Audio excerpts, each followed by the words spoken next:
2024年农历大年初一的深夜，德克萨斯州一个漆黑没有月光的私人牧场里，一个身家无数的商界铁娘子被困在一辆正在慢慢下沉的特斯拉 Model X 里。她在逐渐沉默的车内给刚告别的朋友打了整整8分钟的电话，从最初惊慌失措的求救，到最后意识到无力回天的平静道别。她说：“水升上来了，我要死了，谢谢你，我爱你，再见。”这个不幸去世的人叫赵安吉，他家里做的是巨型货轮生意，是名副其实的华人女船王。大姐和姐夫都是美国政界的风云人物，丈夫也是身价不菲的风投大亨。这样一个一辈子与航运巨轮打交道，在很多人眼里什么都不缺，生活在社会最顶层的人，为什么会以如此荒诞且无助的方式淹死在自家后院只有几米深的池塘里？在那个又冷又黑的深夜，事情到底是怎么发生的？一辆主打高科技的智能车，怎么就成了一个怎么也打不开的钢铁牢笼？在这场悲剧的背后，究竟是某些不为人知的致命细节，还是致命的人为失误与设计巧合？大家好，我是欧阳，欢迎订阅我的频道。今天我们就来把赵安吉案的前因后果给您聊个明白。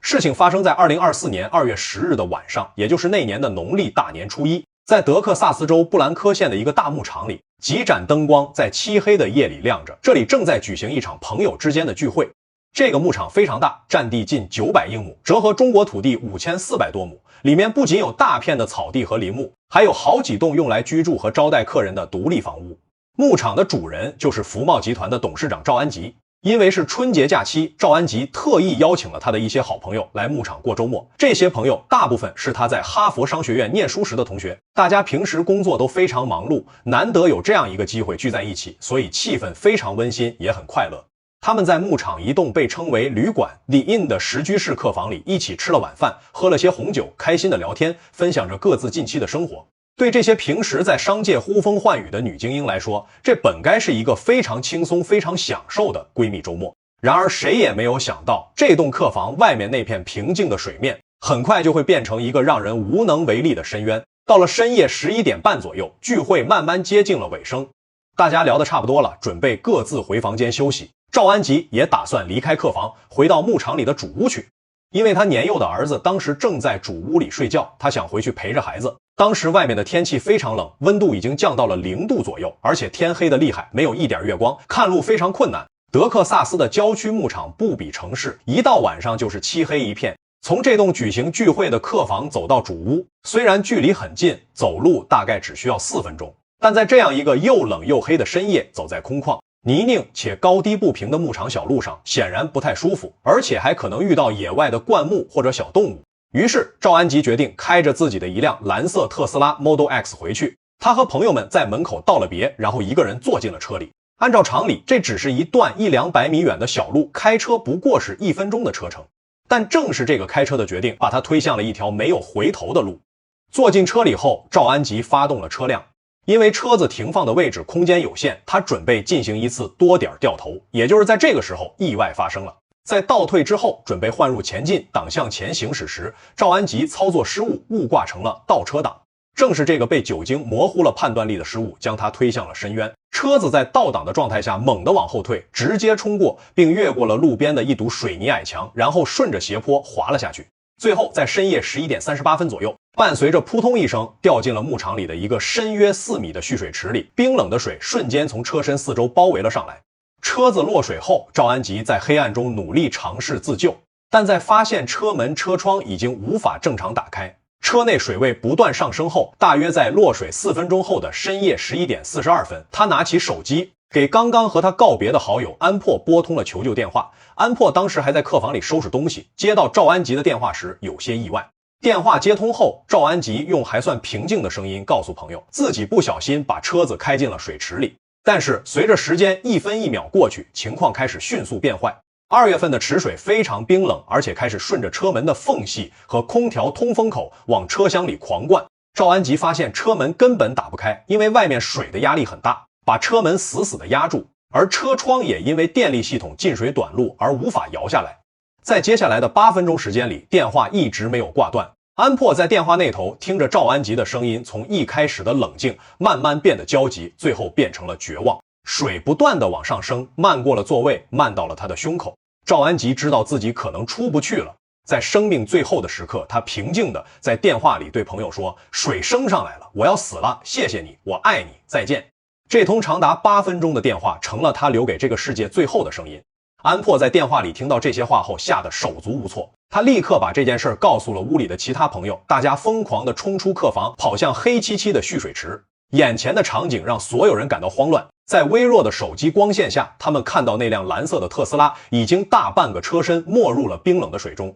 而且还在继续往下沉。朋友们没有多想，立刻展开了施救。其中一个朋友表现得非常勇敢，他直接跳进了冰冷刺骨的水池里，朝着车子游了过去，试图寻找打开车门的方法。另一个朋友则在岸边找到了一艘平时放在那里的塑料皮划艇，划着皮划艇也试图靠近车辆，他们甚至爬上了已经快要完全沉没的车顶，试图用手去拉车门，或者用手头能找到的东西去砸车窗。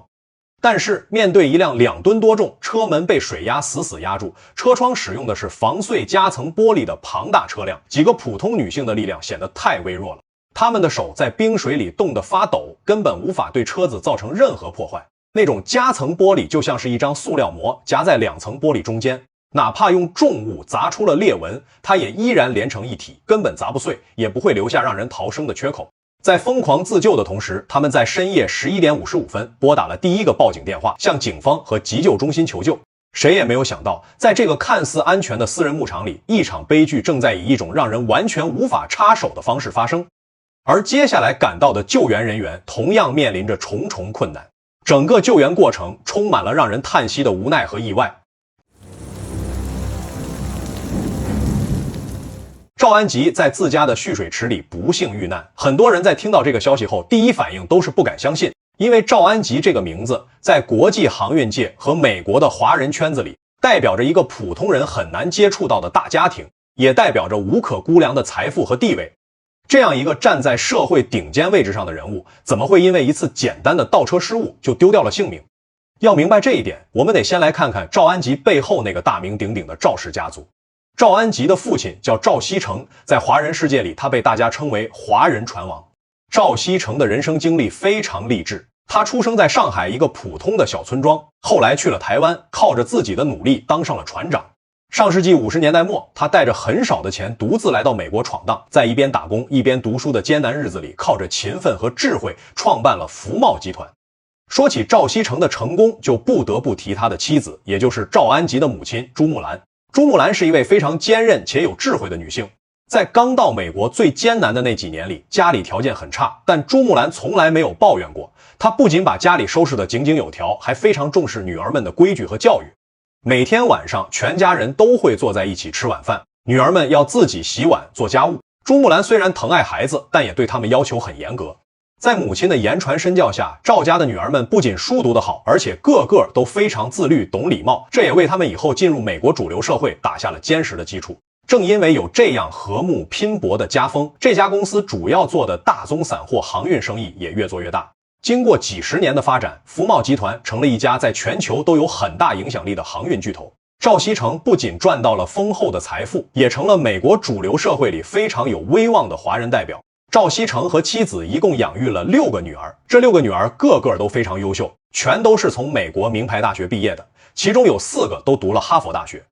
赵氏家族也因此被美国社会称为华人第一家庭。在赵家的6个女儿里，最有名气的莫过于大姐赵小兰。赵小兰创造了历史，她不仅是第一位进入美国内阁的华裔女性，还先后当过2任内阁部长。她和丈夫麦康奈尔的结合，更是让赵家在美国政界拥有了很深的人脉。麦康奈尔是美国政坛的重要人物，长期担任参议院的重要职务，手里握有很大的政治权力。而赵安吉则是这6个姐妹里最小的一个，因为是小女儿，她从小就深受父母和姐姐们的疼爱，但她并没有因为自己是最小的就放慢脚步，相反，她非常聪明，也非常好强。赵安吉只花了3年的时间，就从哈佛大学本科毕业，拿到了很好的成绩。随后又顺利拿到哈佛商学院的工商管理硕士学位。在读书期间，他就展现出了对航运生意的浓厚兴趣。他曾经写过一个关于航运业的案例研究，后来还被哈佛商学院纳为教材。在赵安吉的人生旅途中，他其实在很年轻的时候就经历过一次重大的打击。在和现任丈夫吉姆结婚之前，赵安吉曾有过一段婚姻。她的第一任丈夫叫布鲁斯·瓦瑟斯坦，是华尔街上非常有名的投资银行家，当时担任拉扎德公司的董事长兼首席执行官。布鲁斯在华尔街被人们称为并购之王，手握丰厚的资本，在金融界地位很高。然而两人的婚姻仅仅维持了几个月。在2009年，布鲁斯因为突发疾病不幸去世，年仅61岁。新婚不久就遭遇丈夫病逝，这对年轻的赵安吉来说是一个很大的打击，但她展现出了超出常人的坚韧，很快就把精力重新投入到了家族的航运事业中。因为聪明能干，而且做事沉稳，赵安吉很快就被父亲选为了福茂集团的接班人。从2018年开始，她正式接替父亲，成为了公司的董事长兼首席执行官。在她掌管公司期间，福茂集团不仅没有退步，反而引入了更多环保和先进的货轮。他本人还经常参加各种国际商业论坛，担任了很多大银行和文化机构的董事，在国际商界非常活跃。可以说，赵安吉不仅继承了家里的财富，更用自己的能力证明了自己配得上女船王这个称号。除了在事业上顺风顺水，赵安吉在第二段婚姻生活里也同样处于名流圈子的中心。她的第二任丈夫吉姆·布雷耶是美国风投界的一个传奇人物。如果你对科技和投资有所了解，你一定听说过他的名字。吉姆早年在著名的风投公司工作，他人生中最大的一次投资手笔就是在2005年。当时他看中了一个刚刚在大学校园里流行起来的社交网站，并决定给这个网站投资了1000多万美元。这个网站就是后来改变了全世界社交方式的脸书 Facebook。随着脸书的上市和壮大，吉姆当初的那笔投资获得了成百上千倍的回报，这也让他一举奠定了自己在硅谷和风投界的地位。吉姆和赵安吉结婚后，两人的生活可以说是非常有品质的。吉姆不仅会投资，还非常喜欢艺术、文化和教育。他是哈佛大学校董会的成员，也担任过很多美术馆的董事。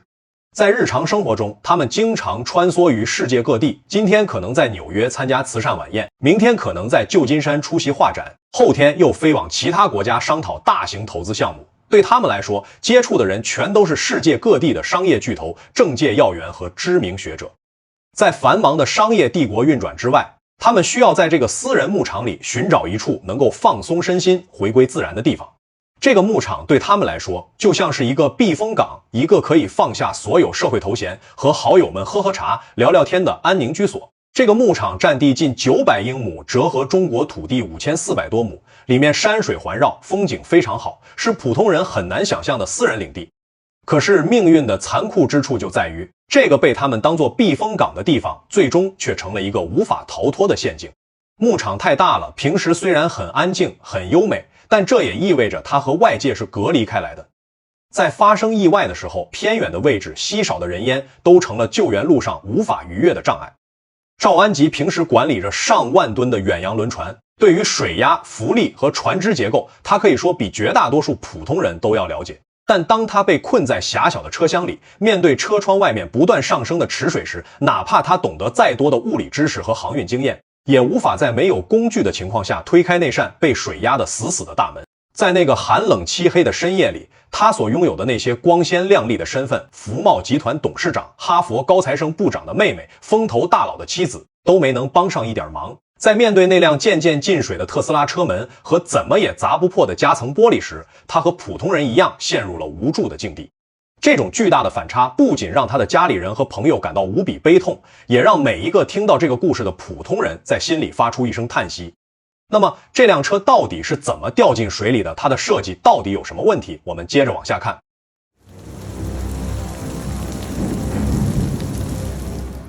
时间回到2024年2月10日的深夜，牧场里的聚会已经结束。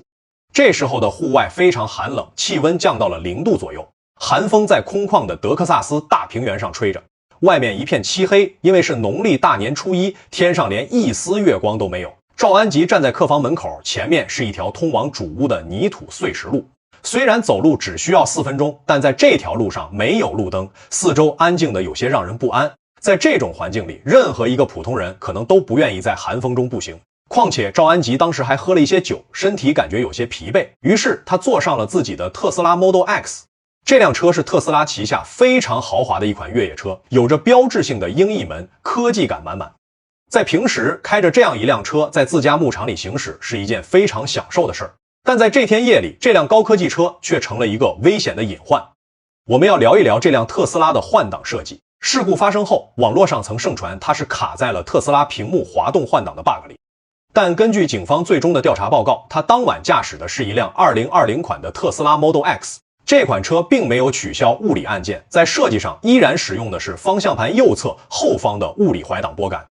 在过去的几十年里，全世界所有的汽车在换挡时都遵循着差不多的一套习惯，不管是手动挡还是自动挡，车里都会有一个物理的挡把。有些车在两张座椅中间，有些车在方向盘右侧的后面，也就是大家常说的怀挡。在传统的汽车里，换挡是不需要用眼睛去看的，因为你的手能摸到那个硬邦邦的金属或者塑料挡杆，你往前推一下或者往后拉一下，手掌能感受到明显的阻力和咔嗒的一声反馈。这种身体上的感官反馈在驾驶心理上非常重要。即使你在黑夜里闭着眼睛，单凭手的肌肉记忆，你也100%能确定自己有没有把档位挂对。但特斯拉2020款 Model X 使用的这种物理怀挡，在设计逻辑上和传统驾驶习惯却有着一处反直觉的冲突，那就是往上拨是倒车 R 档，往下拨才是前进 D 档。而且这种电子怀挡在拨动后会自动回弹到中间位置，它无法像传统排挡杆那样通过停留在物理档位槽来给司机提供持续的触觉确认。如果不看中控屏幕，单凭手摸挡把，司机根本不知道自己当前挂的是什么档。对于很多开惯了传统地台档杆往后拉是前进，往前推是倒车的司机来说，怀挡的上倒下前很容易在脑海中产生直觉上的错乱。尤其是当人处于疲惫、深夜视野不清或者酒精麻痹的状态下，大脑在下意识进行肌肉记忆操作时，极容易把往下拨和往上拨搞反。在案发后的调查中，赵安吉的家里人和朋友向警方反映，他以前开这辆特斯拉的时候，就曾经好几次把前进档和倒车档搞混过。他的家人甚至也对特斯拉的这种怀挡设计抱怨过，觉得非常不习惯，很容易出错。但在平时，因为周围空旷，就算挂错了档，马上踩刹车，重新挂一次也就没事了。可偏偏在那个晚上，车子的后面是一个装满水的池塘。而且我们还要考虑到电动车与传统燃油车在动力输出上的巨大差别。传统的汽油车在踩下油门的时候，发动机会先发出轰鸣声，转速慢慢升上去，车子才会开始加速。如果你挂错了档，在车子还没怎么动的时候，你听到发动机的声音不对，一般能立刻反应过来，然后踩下刹车。但电动车完全不一样，电动车的电机是不需要运转预热的，只要你踩下电门，它就能在瞬间爆发出强大的动力。而且特斯拉的马力非常强 ，Model X 是一辆非常重的车，但它的加速却飞快，而且开起来一点声音都没有。在黑夜里，赵安吉以为自己已经挂上了前进档，于是他像平时一样踩下了电门。车子没有往前走，而是像一头安静的野兽一样，在无声无息中飞快地往后退去。在短短的1-2秒钟里，赵安吉可能根本来不及反应。在车子的后方，客房的边缘有一堵用来挡土和做装饰的水泥矮墙。如果是平时慢慢倒车，车轮碰到矮墙会停下来，但特斯拉 Model X 的底盘很高，自重达到了2.5吨，再加上电门踩下后带来的强大冲力，车子竟然直接冲上了这堵水泥矮墙，然后翻了过去。矮墙的后面是一片倾斜的草坡，翻过矮墙的车子顺着陡峭的草坡一路往下滑，最后在一声巨响中掉进了牧场里的蓄水池里。这个水池虽然不大，但因为是人工挖出来的，边缘非常陡峭。车子掉进去之后，立刻开始往池中心滑去，水很深，大概有4米左右。冰冷的水开始从车底往上蔓延。赵安吉被困在驾驶座上，四周一片漆黑，只有车子仪表盘和屏幕的光亮还在闪烁。这种高科技的设计在平日里带给人方便和面子，但在这一刻却成了一个把人锁在里面的牢笼。他犯了一个很多人都可能犯的粗心错误，但因为车子强大的动力和容易让人产生混淆的换挡设计，这个小小的失误在短短几秒钟内就演变成了一场无法挽回的悲剧。掉进水里后，真正的危险才刚刚开始。车里的赵安吉在想办法逃生，而岸上的朋友们也在拼命施救，但他们很快就发现，这辆平时保护主人的豪车在水里竟然变得坚不可摧。车子掉进水池后，赵安吉面对的是一生中从未遇到过的危险处境。很多人可能在电影里看过类似的桥段，车子掉进水里后，主角轻松地推开车门游了过来，但在现实中这几乎是不可能办到的。这背后有一个非常简单的物理学常识，那就是水的压力。我们知道水是非常沉重的，1立方米的水就有1吨重。当一辆2吨多重的车子沉入水里时，车门外面的水压会非常巨大。如果水已经漫到了车窗的高度，车外水压对车门造成的压力相当于好几百公斤的重量。现代高档轿车为了隔音，车门周围都安装了非常厚实的橡胶密封条，这让车子在刚落水时非常气密。但这也意味着车门内外会形成一个巨大的压力差，像吸盘一样把车门死死吸住。在这样巨大的压力下，别说是一个柔弱的女性，就算是一个力气很大的成年男子，也根本不可能把车门推开。只有当车子里面完全灌满了水，车里和车外的水压达到一样的时候，车门才有可能被推开。但在漆黑、冰冷且缺氧的封闭车厢里，要一个人憋着气，在慌乱中等待车厢灌满水，再推门逃生，这需要超乎常人的冷静和心理承受力，普通人几乎无法做到。那么，既然车门推不开，为什么不能把车窗摇下来呢？我们得知道，特斯拉 Model X 是一辆全电动车，车里所有的控制系统都高度依赖电力。平时你只需要轻轻按一下按键，车门和车窗就会通过电子马达自动打开。但当车子掉进水里之后，冰冷的水会迅速渗入车身的各个缝隙，电动车的低压电瓶在进水后会很快发生短路，导致电子控制系统瞬间瘫痪。这时候，电控的车窗开关和车门开关已经完全失效了，它们变成了毫无反应的塑料片。有人可能会说，车上不是有备用的手动开门机关吗？确实，特斯拉在前排车门上设计了物理的手动开门拉杆，但问题在于，这个拉杆设计的比较隐蔽，放在了车门把手前方不起眼的位置，在平时很少有人会用到它。在那种漆黑一片，水不断往上涨，车身不断倾斜，人又处于高度慌乱的情况下，想在水里摸索着找到这个隐藏的机关，可以说是非常困难的。更何况，即使找到了拉杆，在车外巨大水压的压制下，单纯依靠人手拉动，依然很难把门推开。这时候，唯一的逃生通道就只剩下砸碎车窗。但这也正是最让人感到绝望的地方。特斯拉 Model X 这样的高档车，为了提高车内的安静程度，防止行驶时的风噪，也为了防盗和防止车祸时人员被甩出车外，它的侧车窗使用的是双层夹层玻璃。这种夹层玻璃和普通汽车用的钢化玻璃完全不一样。普通的钢化玻璃在受到安全锤等硬物猛烈撞击时，会瞬间碎成无数个没有尖锐棱角的小碎块，从而留下逃生通道。但双层夹层玻璃的设计原理是在2层玻璃之间夹了一层非常坚韧的塑料胶膜，也就是大家常说的安全玻璃。这种设计的防盗和安全防护效果非常好，但当车子掉进水里时，它就成了一个怎么也打不破的铁围栏。无论你是用石头砸还是用重物撞，这种玻璃都只会像蜘蛛网一样裂开花纹，但依然紧紧地粘在塑料膜上，根本不会碎掉，也无法留下让人逃生的缺口。在岸上，安珀和其他朋友们已经冲到了池塘边。德克萨斯2月的深夜，寒风刺骨，池水冰冷得像刀子一样。但在那一刻，朋友们已经顾不上冷了。其中一个朋友表现出了很大的勇气，他直接跳进了冰水里，游到了那辆正在下沉的特斯拉旁边。在微弱的手机光线中，他爬上了特斯拉的车顶，试图从外面去拉车门。另一个朋友划着皮划艇也赶到了旁边，他们用随手捡来的木棍、石头和金属工具，拼命地去敲击、撞击车窗。然而，冰冷的玻璃在撞击下发出沉闷的声音，虽然裂开了花纹，但就是不碎。水里和车顶的朋友们冻得浑身发抖，手指都失去了知觉，但无论他们怎么努力，都无法在玻璃上砸出一个口子。想象一下那一刻的场景，一个身家无数，在商界呼风唤雨的家族接班人就被困在脚下几厘米的车厢里，而他的朋友们就在车外，彼此近在咫尺，却被一扇打不开的车门和砸不碎的车窗分开了。这种无助和绝望，甚至比冰冷的水还要让人难受。在深夜11点55分，朋友们拨通了报警电话，但救援的过程同样充满了无奈。布兰科县是德克萨斯州的一个偏远县城，人口稀少，公共服务设施和救援力量非常薄弱。当地的消防队都是志愿消防队，没有专门配备水下救援的专业人员和潜水设备。而且因为这个私人牧场面积太大，里面有许多条交错的私家车道和铁门，报警中心的调度人员在确认具体落水地点时花了不少时间，导致救援车辆在路上迷了路。当第一批警察和消防员赶到现场时，已经是次日凌晨12点28分，他们也面临着没有合适工具的难题。救援人员站在齐胸深的冰水里，试图用普通的砸窗器去破窗，但同样被那种坚固的夹层玻璃挡在了外面。更糟糕的是，当拖车赶到现场，准备用钢丝绳把沉在水里的特斯拉拉上岸时，拖车司机发现自己车上的钢丝绳不够长，无法够到已经滑向池塘中心的车辆。甚至因为特斯拉是一辆高压电动汽车，拖车司机在现场大声表达了对触电的恐惧，一度犹豫不决，耽误了关键的拖拽时间。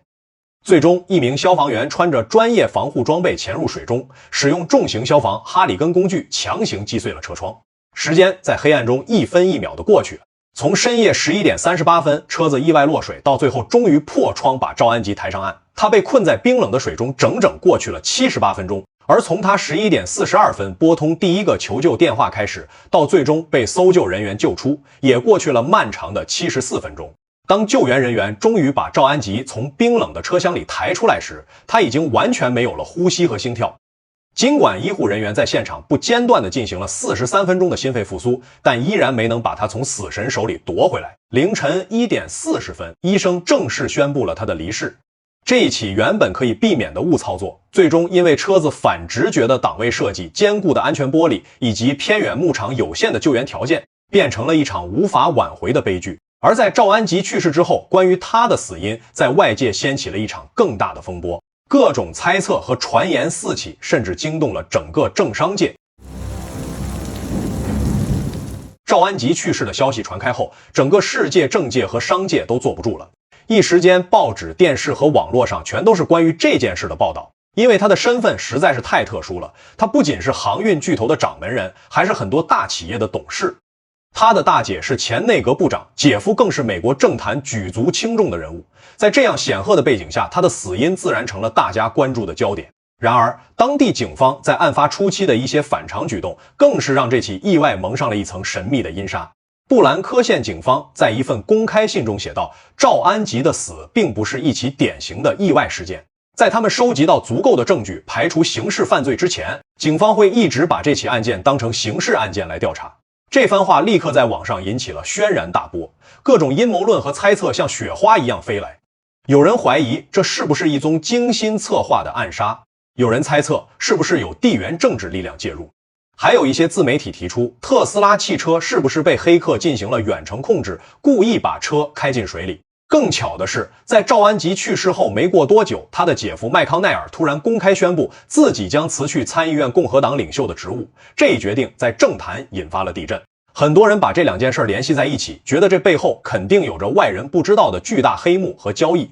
那段时间，网络上的各种说法传得有鼻子有眼。就在大家议论纷纷的时候，警方在3月下旬公布了最终的调查报告，这才让所有的谣言停了下来。警方的调查报告非常详细，他们通过现场痕迹、车内电脑数据、朋友们的证词以及最后的法医检验，还原了当晚的真实情况。报告明确指出，赵安吉的死确实是一起不幸的意外，排除了任何被谋杀或者刑事犯罪的可能。而导致这起悲剧最核心的原因也被公开了出来，那就是酒精。根据法医的毒理学检验报告，赵安吉去世时，他血液里的酒精浓度达到了每100毫升 0.233 克。0.233是一个什么概念呢？在德克萨斯州，法律规定的合法驾驶标准是每100毫升血液里的酒精浓度不能超过 0.08 克。也就是说，赵安吉当时的酒精含量已经差不多是当地法定标准的3倍了。在医学上，当血液中的酒精浓度达到这个高度时，人的身体会发生非常明显的生理变化。人的平衡能力、手脚的协调能力会变差，对空间和距离的判断会出现严重失误，反应时间也会变得迟钝。更重要的是，酒精会让人大脑混乱，失去正常的判断力，变得盲目自大，低估眼前的危险。这也就完全解释了那一晚发生的所有疑点。首先是酒精摧毁了他的安全决策，在0度左右的寒夜里，他严重高估了自己的状态。因为嫌冷，他放弃了只需步行4分钟的安全小路，做出了驱车回主屋这个最致命的决定。其次是酒精剥夺了他对精细动作的控制，在进行多点掉头时，他的手脑配合已经出现严重偏差。在极度模糊的意识下，面对那根缺乏物理卡位反馈、只靠电子回弹的怀档拨杆，他的手部肌肉失去了精准度，误将倒档当成了前进档波动。而最致命的是，酒精极大地拉长了他的反应时间。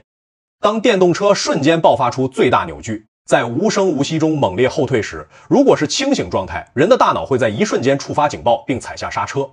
但在高度醉酒的状态下，他的脑神经反应慢了整整1到2秒。而正是这慢掉的1-2秒，2吨半重的庞大车身已经冲上了矮墙，顺着斜坡滑回了无法回头的深渊。甚至在落水之后，酒精也彻底剥夺了他最后的自救可能。冰冷的水，缺氧的黑暗，车厢内迅速上升的水位，在极度恐慌的叠加下，酒精让他根本无法冷静下来，去摸索，去寻找车门把手下方那个隐藏极深的物理手动拉杆。陷入绝望的他，只能用颤抖的手抓起手机，拨通了那通最后的告别电话。这一切不是地缘政治的阴谋，也不是黑客的控制，而是一个因为喝酒加上容易造成混淆的档位设计所导致的人间悲剧。这个结果多多少少让人感到一些叹息和悲伤。赵安吉被称为华人女船王，他管理的福茂集团拥有几十艘数十万吨级的远洋巨轮，这些巨轮在波涛汹涌、大风大浪的大洋上航行，都没有发生过重大事故。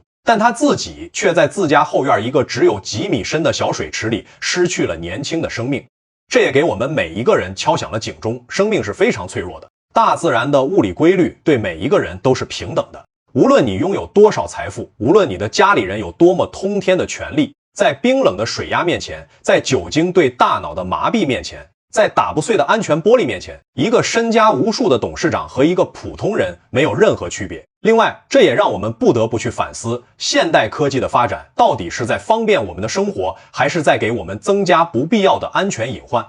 传统的汽车很多设计深入人心，形成了肌肉记忆，但现在的汽车有些为了追求新颖或极简，改变了大众熟知的操控逻辑。在平时可能没什么，但在紧急或者不清醒的状态下，这些被改变的设计往往容易成为诱发悲剧的催化剂。